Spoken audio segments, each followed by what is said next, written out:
Hello friends, नमस्कार। स्वागत है आपका हमारे यूट्यूब चैनल जॉब्स अपडेट पर। फ्रेंड, जैसा कि आपको पता है यूपी पुलिस की वैकेंसी आ चुकी हैं, तो मैं इसका फॉर्म आपको फिल करके बताने वाला हूँ स्टेप बाय स्टेप। आपको पूरा वीडियो वॉच करना है, कोई भी स्टेप मिस नहीं करना है। तो चलिए फ्रेंड्स, सबसे पहले आपको अप्लाई ऑनलाइन पर क्लिक कर देना है, जो आपको शो हो रहा है स्क्रीन पर। यहाँ सबसे पहले आवेदक को फर्स्ट नेम डालना होगा। दूसरे ऑप्शन में आपको लास्ट नेम डालना होगा। अगर आपका लास्ट नेम नहीं है तो उसे ब्लैंक छोड़ देंगे। उसके बाद आपको फुल नेम डालना होगा कैंडिडेट को। उसके बाद आपको अपना डेट ऑफ बर्थ फिल करना है, जो कि डेट ऑफ बर्थ है। और उस नेक्स्ट स्टेप में आप अपना पिताजी का नाम फिल कर देंगे। इसमें आपको अपनी माताजी का नाम फिल कर देना है। उसके बाद आपको जेंडर सेलेक्ट करना है, मेल हैं या फीमेल। जेंडर सेलेक्ट करने के बाद आपको अपना मोबाइल नंबर फिल कर देना है। मोबाइल फिल करने के बाद नेक्स्ट स्टेप में आपको कन्फर्म मोबाइल नंबर डाल देना है, यहाँ कन्फर्म करने के लिए। उसके बाद आपको आधार नंबर अपना फिल कर देना है। आधार नंबर कंपलसरी नहीं है तो डाल दें, अन्यथा ब्लैंक छोड़ सकते हैं। उसके बाद आपको अपनी ईमेल आईडी फिल कर देनी है, और same email ID confirm email ID में आपको पुट कर देनी है। उसके बाद आपको 13 नंबर का जो भी है स्टेप है, उसमें आपको इंडियन सेलेक्ट कर देना है, नेशनैलिटी है जो। उसके बाद आपको अदर इन्फॉर्मेशन देनी है। क्या आप उत्तर प्रदेश के निवासी हैं तो यस कर देंगे। अगर आप अदर स्टेट से हैं यूपी के अलावा तो नो करेंगे। उसके बाद आपको अपना स्टेट सेलेक्ट करना होगा, नो करके कौन से स्टेट के आप बिलोंग कर रहे हैं। और उसके बाद आपको करेक्ट श्रेणी अपना जनरल रखना है। अगर आप यूपी के निवासी हैं तो यस कर देंगे। यस करने के बाद आप इसमें 14A पॉइंट है, क्या आप SC ST OBC EWS DF ESM HG श्रेणी के अंतर्गत आरक्षण और या आयु में छूट का लाभ प्राप्त करना चाहते हैं। तो इसमें अगर आप लाभ चाहते हैं तो यस करके आपको यहाँ मूल निवास का जो जारी करने वाला प्राधिकारी है उसका नाम यहाँ डालना होगा आपको, जो उसकी डालना है इसमें से। उसके बाद आपको निर्गत करने की तिथि, जो मूल निवास किसने जारी किया है, कौन सी डेट को किया गया है जारी। उसके बाद आपको मूल निवास का सर्टिफिकेट नंबर डाल देना है। उसके बाद कौन से डिस्ट्रिक्ट से जारी किया गया है मूल निवास, वो डिस्ट्रिक्ट आपको यहाँ सेलेक्ट कर देना है। जैसे मूल निवास प्रमाण पत्र निर्गत करने वाला उत्तर प्रदेश राज्य प्राधिकारी, इसमें आपको तहसीलदार सेलेक्ट कर देंगे, तहसीलदार है तो। उसके बाद आपको अपना कैटेगरी सेलेक्ट कर देना है, यहाँ कौन सी कैटेगरी है, जनरल है या SC ST OBC EWS OBC candidate हैं तो फिर आपको यहाँ अपना जाति प्रमाण पत्र का ब्यौरा देना होगा। और SC ST वालों को भी देना होगा इसी टाइप से, SC सेलेक्ट करके। EWS कैंडिडेट है तो आपको यहाँ अपना EWS लगाना होगा। अगर तहसीलदार के द्वारा जारी किया गया तो तहसीलदार भरेंगे इसमें।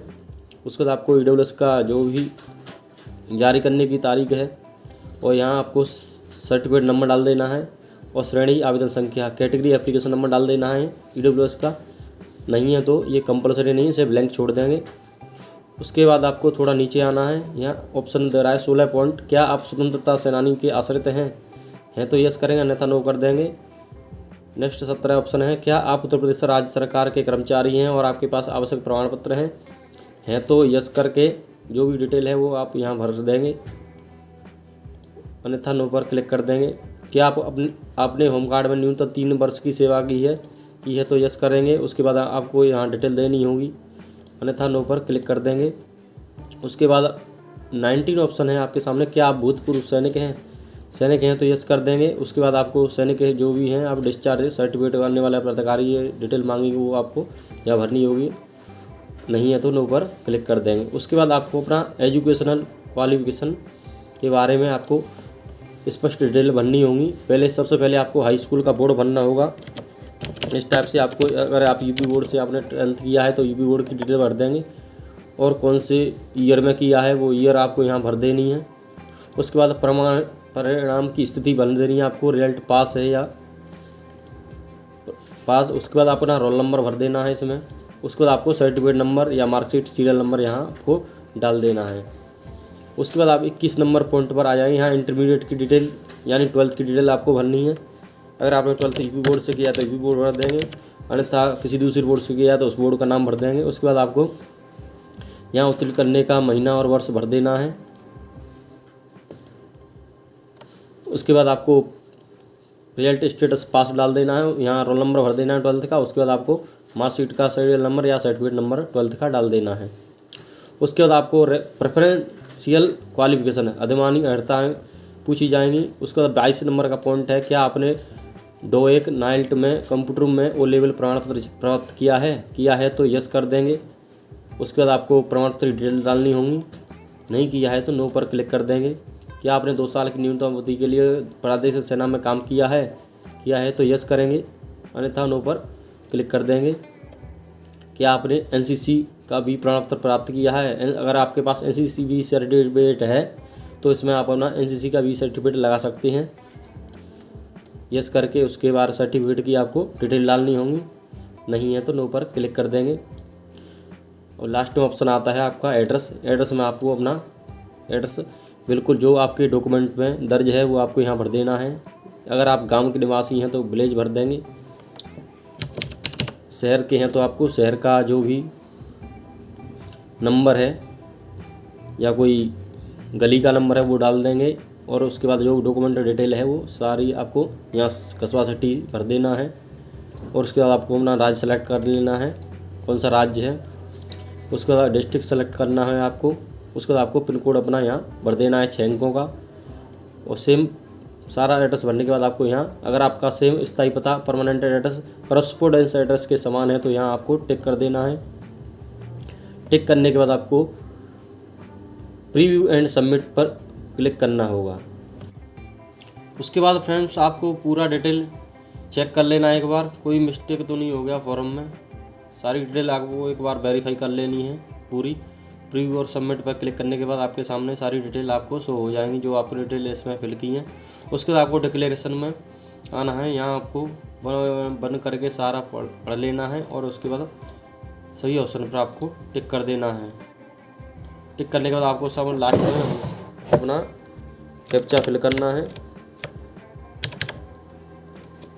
कैप्चा फिल करने के बाद आपको OTP एक्टिवेशन वाले ऑप्शन पर आपको क्लिक करना है। क्लिक करने के बाद आपको रजिस्ट्रेशन नंबर मिल जाएगा इस टाइप से। रजिस्ट्रेशन नंबर को आप अपने पास लिख कर रख लेना है या इसका एक प्रिंट आउट निकाल लेना है। उसके बाद आपको एक्टिवेट थ्रू OTP पर इस वाले ऑप्शन पर आपको क्लिक करना। उसके बाद फ्रेंड्स आपके सामने एक न्यू विंडो ओपन हो जाएगी, उसमें आपको रजिस्ट्रेशन नंबर और डेट ऑफ बर्थ फिल कर देनी है जो आपने फॉर्म में डाली है। उसके बाद आपको OTP एक्टिवेशन के लिए आपको OTP डालना है। उसके बाद जो आप कैप्चा शो हो रहा है वो कैप्चा डाल देना है और एक्टिवेट पर क्लिक कर देना है। फ्रेंड्स एक्टिवेट पर क्लिक करने के बाद आपको लॉगिन विंडो आपके सामने ओपन हो जाएगी। वहाँ आपको रजिस्ट्रेशन नंबर और डेट ऑफ बर्थ फिल कर देनी है और कैप्चा फिल कर देना है। कैप्चा फिल करने के बाद आपको लॉगिन करना है। लॉगिन करने के बाद आपके सामने पेमेंट का ऑप्शन आएगा। पेमेंट जो 400 रुपये है वो आपको अपने जो ATM डेबिट कार्ड है उससे आप पे कर सकते हैं, नेट बैंकिंग से भी कर सकते हैं। उसके बाद पेमेंट करने के बाद आपको लास्ट में फ्रेंड्स फाइनल सबमिट करने से पहले आपको अपना फ़ोटो अपलोड करना होगा, सिग्नेचर अपलोड करने होंगे, 10th और 12th की मार्कशीट आपको अपलोड करनी होंगी।